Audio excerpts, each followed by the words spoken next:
I can see the worst of what's going to happen before it does. So I should be able to keep these two out of most kinds of trouble.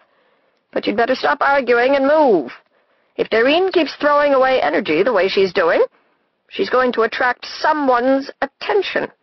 And the things it sends to fetch her will make Darth Vader look like a teddy bear by comparison. Nita's mother looked at Carl and Tom. "Whatever you have to do," she said, "do it." "Just one question," Tom said to Pichu. "What do they need her for?" "The powers?" Pichu said. She shut her eyes. "Well?" "Reconfiguration," she said, and opened her eyes again, looking surly. "Well? What are you staring at? I can't tell you more than I know. Are we going?" "Gone," Nita said. She headed out of the room for her manual. "I'll meet you in the usual place when I'm done," Kit called after her, and vanished. Papers flew again, leaving Nita's mother and father looking anxiously at Carl and Tom. "Powers," Nita heard her father say behind her. "Creation, forces from before time. This business is for saints, not children." "Even saints have to start somewhere," Carl said softly. "And it's always been the children who have saved the universe from the previous generation and remade the universe in their own image. Just be glad yours are conscious of the fact that that's what they're doing," Tom said. Neither of her parents said anything. In her bedroom, Nita grabbed her manual, bit her lip, said 3 words, and vanished.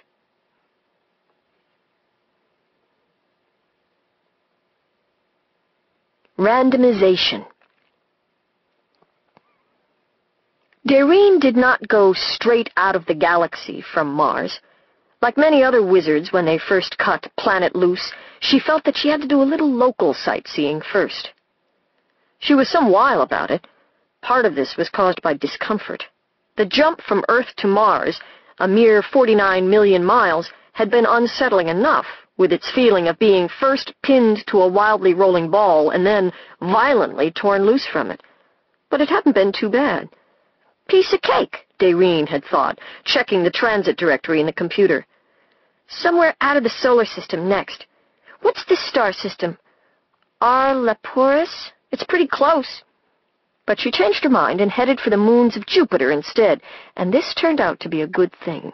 From Mars to Jupiter, bypassing the asteroid belt, was a jump of 342 million miles, and the huge differences between the two planets' masses, vectors, and velocities caused Dairine to become the first Terran to lose her lunch on Jupiter's outermost satellite, Ananke. The view did more than anything else to revive her. The great banded mass of Jupiter swiftly traversing the cold night overhead, shedding yellow-red light all around on the methane snow. Dairine sat down in the dry, squeaky snow and breathed deeply, trying to control her leftover heaves.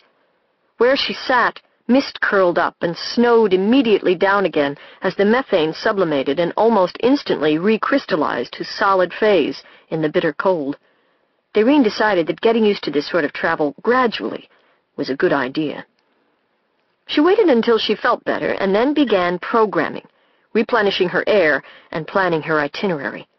She also sat for a while examining the transit programs themselves to see if she had been doing something wrong to cause her to feel so awful, and to see if perhaps she could rewrite the programs a little to get rid of the problem.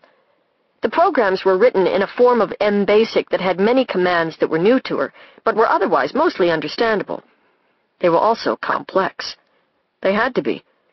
Earth spins at 17,000 miles an hour, plows along its orbital path at 175,000 miles an hour, and the Sun takes it and the whole solar system off toward the constellation Hercules at 115,000 miles an hour.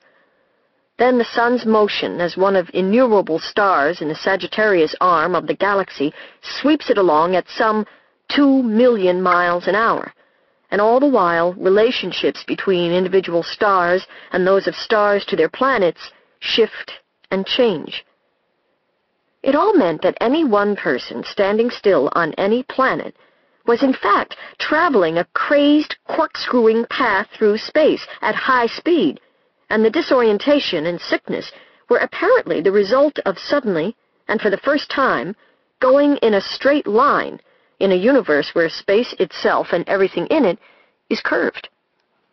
Irene looked and looked at the transit programs, which could, as she had just proved, leave you standing on the surface of a satellite 400 million miles away from where you started, not half embedded in it, not splatted into it in a bloody smear because of some forgotten vector that left you still moving a mile a second out of phase with the surface of the satellite, or at the right speed but in the wrong direction. Finally, she decided not to tamper. A hacker learns not to fix what works, at least not till it's safe to try. Maybe the transits will get easier, she thought. At least now I know not to eat right before one. That brought up the question of food, which needed to be handled. Irene considered briefly, then used the software to open a storage pocket in other space. By means of the transit utility, she then removed a loaf of bread, a bottle of mustard, and half a pound of bologna from the refrigerator back home, stuffing them into local other space where she could get at them. Mom and Dad won't notice, she thought. And even if they do, what are they going to do about it? Spank my copy? Be interesting if they did. I wonder if I'd feel it. But there were a lot of more interesting things to consider today. Irene stood up, got the computer ready, and headed out again, more cautiously this time. She stopped on Io, another one of Jupiter's moons, and spent a while, at a safe distance, watching the volcanoes spit white-hot molten sulfur 10 miles out from the surface, sulfur that eventually came drifting back down as a leisurely, dusty, golden snow in the delicate gravity. Then she braced herself as best she could and jumped for Saturn's orbit, 401 million miles farther out, and handled it a little better, suffering nothing worse than a cold sweat and a few dry heaves, for the two planets were similar in mass and vectors. Here there were 20 moons, too many for Irene at the moment, but she did stop at Titan, the biggest satellite in the solar system, and spent a while perched precariously on a peak slick with hydrogen snow, looking down thoughtfully at the methane oceans that washed the mountain's feet. Several times she thought she saw something move down there, something that was not one of the peculiar long, high methane waves that the light gravity made possible. But the light was bad under the thick blue clouds, and it was hard to tell. She went on. The jump to Uranus's orbit was a touch harder, 899 million miles, to a world much smaller and lighter than the greater gas giants. Irene had to sit down on a rock of Uranus's oddly grooved moon Miranda and have the heaves again. But she recovered more quickly than the last time, and sat there looking down on the planet's blurry, green-banded surface for a long time. Voyager 1 and Voyager 2 had both been gravity-slung off toward Alpha Centauri and were plunging toward the radio pause, the border of the solar system, whistling bravely in the endless dark. Sitting here, she could hear them both, far away, as she could hear a lot that the sun's radio noise made impossible to hear closer in. That silent roar, too, the old ruinous echo of the Big Bang, was more audible here. How can I even hear it? She wondered briefly. But Irene quickly decided it was just another useful side effect of the wizardry, and she got up and headed out as soon as she was better.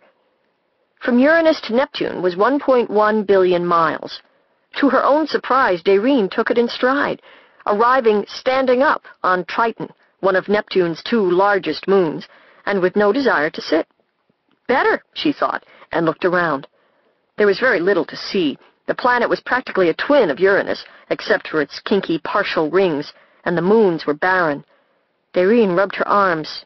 It was getting cold. Even in the protective shell she had made for herself, her force fields couldn't long stand this kind of chill. Out here the sun was just one more star, bright, but not like a sun at all. The jump to Pluto was brief. She stood only for a minute or so in the barren dark, and could hardly find the sun at all, even by radio noise. Its roar was muted to a chilly whisper. And the wind on Pluto, it was summer, so there was enough atmosphere thawed to make a kind of wind, drank the heat away from her force fields till in seconds she was shivering. She pulled the computer out. Extra-systemic jump, she said hurriedly. Coordinates? Read out flagged planets. Andorga, Beta Delphini, Ahaya, R. Leporis, Gond, Kappa Orionis, Imrihat, Ross 614, Rearhath B, Epsilon Indi... The closest, said Dairine, feeling a touch nervous about this. Rearhath B, 11.4 light years. Atmosphere status? Earth-like, within acceptable parameters. Let's go, Dairine said. Syntax error 24, said the computer sweetly. Rephrase for precision. Run!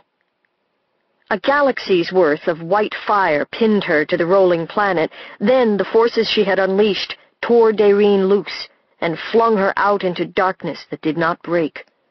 For what seemed like ages, the old echoes of the Big Bang breaking over her like waves were all Dairine had to tell her she was still alive. The darkness grew intolerable. Eventually she became aware that she was trying to scream, but no sound came out, nothing but that roar and the terrible laughter behind it. Laughter? And light pierced her, and the universe roared at her, and she hit the planet with a feeling like dreaming of falling out of bed. Then, silence. True silence this time. Dairine sat up slowly and carefully, taking a moment to move everything experimentally, making sure nothing was broken. She ached in every bone, and she was angry. She hated being laughed at under the best of circumstances, even when it was family doing it. Whatever had been laughing at her was definitely not family, and she wanted to get her hands on it and teach it a lesson. She looked around her and tried to make sense of things. It wasn't easy. She was sitting on a surface that was as slick white as glare ice in some places, and scratched dull in other spots, in irregularly shaped patches. Ranked all around her in racks 40 or 50 feet high were huge objects made of blue metal, each seeming made of smaller blocks stuck randomly together. The block things and the odd racks that held them were all lit garishly by a high, glowing, green-white ceiling. What is this, some kind of warehouse? Dairine thought, getting to her feet. Something screamed right behind her, an appalling electronic mechanical roar that scared her into losing her balance. Dairine went sprawling, the computer under her. It was lucky she did, for the screaming something shot by right over her head, missing her by inches, though she was flat on her face. The huge wind of its passing whipped her hair till it stung her face and made her shiver all over. Dairine dared to lift her head a little, her heart pounding like mad, and stared after the thing that had almost killed her. It was another of the bizarre cube piles, which came to a sudden stop in mid-air in front of one of the racks.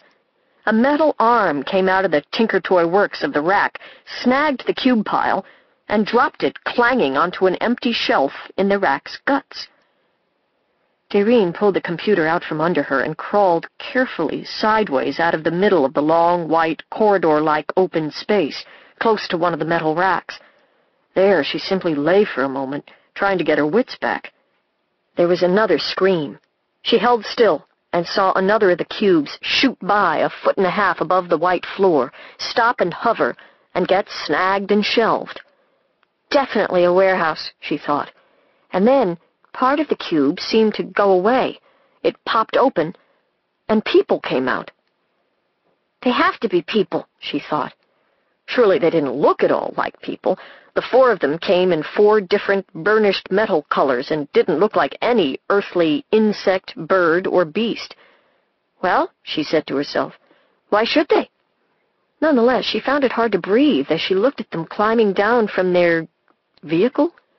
Was that their version of a car, and this a parking lot? The creatures, no, people, she reminded herself. The people were all different from each other. They had bodies that came in 4 parts, or 5, or 6. They had limbs of every shape and kind, claws and tentacles and jointed legs. If they had heads, or needed them, she couldn't tell where they were. They didn't even look much like the same species. They walked away under the fluorescent sky, bleating at one another.